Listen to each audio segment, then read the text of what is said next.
Yo, what's going on guys? It's Center Skater here, and welcome to episode number 15 of Infinite Warfare First Try Fridays. For those of you new to the channel, First Try Fridays is a series I've been doing for forever, where you guys leave a Infinite Warfare class down below in the comments. Now you can be as simple with this as you want, just pick the guns, the perks, some attachments, maybe the camos, or you can be super complex with this and pick my controller settings, the sensitivity, give me a challenge, give me a game mode, pick the commentary topic, pretty much do whatever you want. You leave it all bundled down below in the comments, and I go in and pick one of the classes at random and use it my very first game of Infinite Warfare for the day. Then I upload and comment to the gameplay no matter what, so we can go 20-0, 0-20 no matter what. You guys get to see the raw gameplay. It's a pretty fun interactive series to do. Now before we get into this week's class, I'm going to cover some Call of Duty news bits. If you guys living under a rock this week, the Call of Duty World War II, which is the 2017 Call of Duty, has been revealed. Big trailer. Game looks awesome. People are hyped. I'll have it linked down below in the description if you haven't checked it out yet. If you haven't, I don't know what you've been doing with your life. But Black Ops 3 is having a big weekend this weekend. Something that actually tempts me to want to go back and play, and maybe even might do a video on it. But this weekend, Black Ops 3 is going to be having Blackjack's gun game, and what this is gun game, but it's with all of the DLC weapons that have been introduced into Black Ops 3. So for the weekend, you can play with all the DLC weapons in that special playlist, whether you have them unlocked or not, which is pretty awesome. And on top of that, that playlist is going to have double crypto key, so it's a pretty enticing and fun sounding thing to go try out. As for Infinite Warfare, I thought I'd mention this. The VPR has been nerfed. I've seen the VPR taking over multiplayer lobbies lately because it was pretty good after it got a buff. But they increased the recoil to the gun. It got some slight range and reload time adjustments, and they fixed the clip depletion bug before. It shoots 2 bullets at once, and if it does that, it should take 2 bullets from your clip. But before, it only took 1 away, so you essentially had double the ammo. So it's fixed and kind of nerfed and not as good as it was before.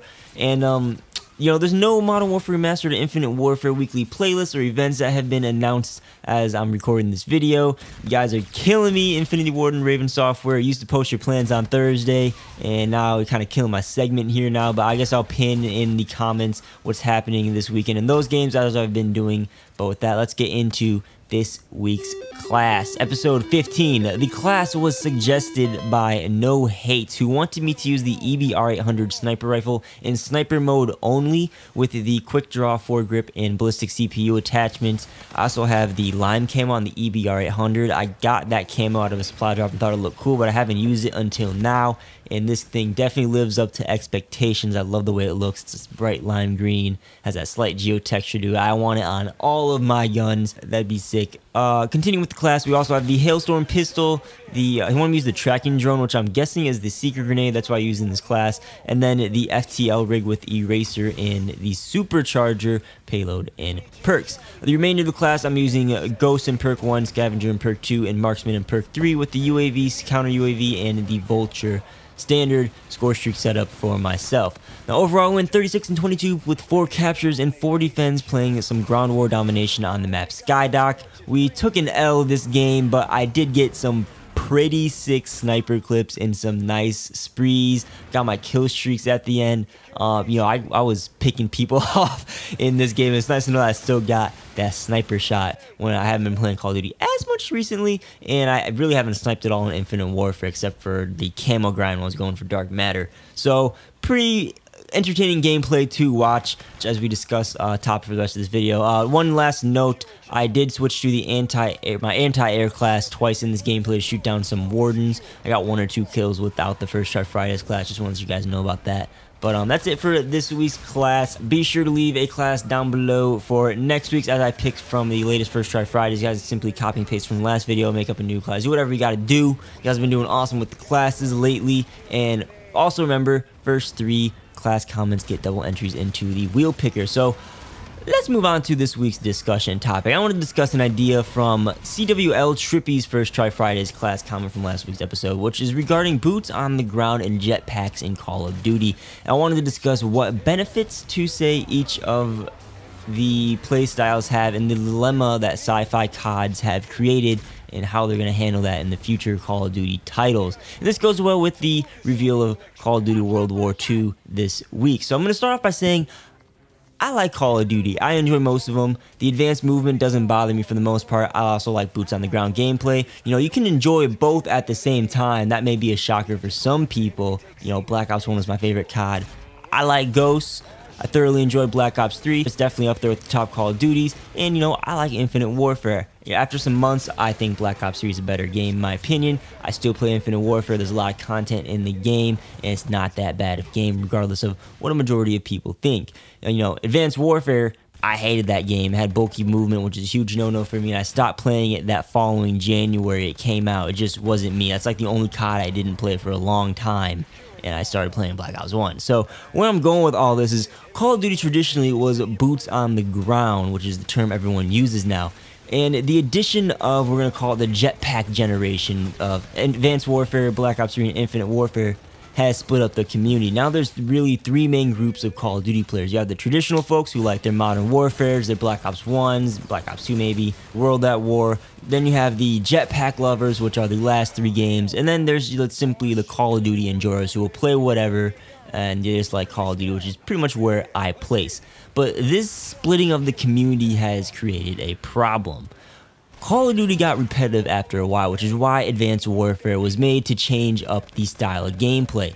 And then we also had Black Ops 3 do the same kind of thing, and Infinite Warfare apparently was already too far into production to change after the community said that they wanted the traditional gameplay back. Now the problem is, what are people who don't like traditional boots on the ground Call of Duty going to do when like World War II or maybe, you know, 4 games from now they're still making traditional Call of Duties? Are people who started playing Call of Duty with Advanced Warfare, you know, maybe that's all they know, and Modern Warfare Mastered right now is like too slow for them, and all the other Call of Duties are just, they're not the thing.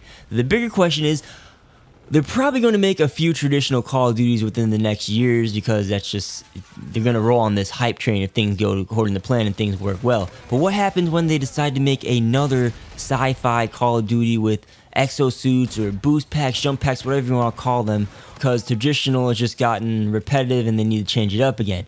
Is that sci-fi Call of Duty going to get an insta backlash hate train like Infinite Warfare did, and the game will just be doomed from the get-go? Because that would be horrible. What has happened recently with these sci-fi Call of Duties, I feel like Activision is going to be afraid, and just Call of Duty developers are going to be afraid to go back into the future and introduce advanced movement and new things, and it just puts these developers in this weird place because there's fans and haters of both styles of the games, traditional and Jetpack. But the big issue is like, what is Call of Duty right now? Many people will say, you know, we ask them, what's Call of Duty? Call of Duty is traditional, boots on the ground gameplay. That's how it was formed. You just stick to that. They'll say, you know, maybe the sci-fi guys, if they like it, they should go maybe try Titanfall perhaps, or just go play a different game, because Call of Duty is just going to be boots on the ground from now on. But what happens when that gritty war field, boots on the ground thing gets old and repetitive again and people want to change? Like, you see what I'm saying? It's just this weird back and forth of, I don't know, like not knowing what game the community wants.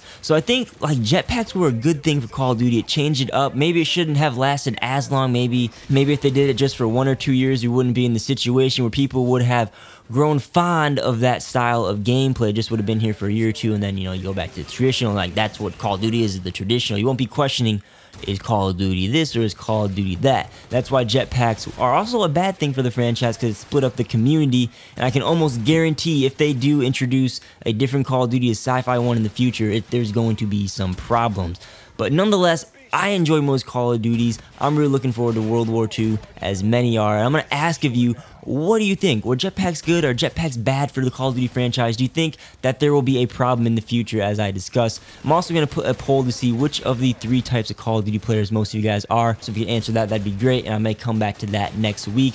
But that's about it for this video. Thanks for watching, guys. As always, be sure to leave a First Try Fridays class down below for next week's episode. Be sure to subscribe for future gaming Call of Duty content if you guys are not already. Like the video if you liked it, dislike it if you disliked it. My name's Center Skater. Hopefully you guys enjoyed, and I'll catch you guys on the next video. Peace out. Mission failed. You need to step up your game, player.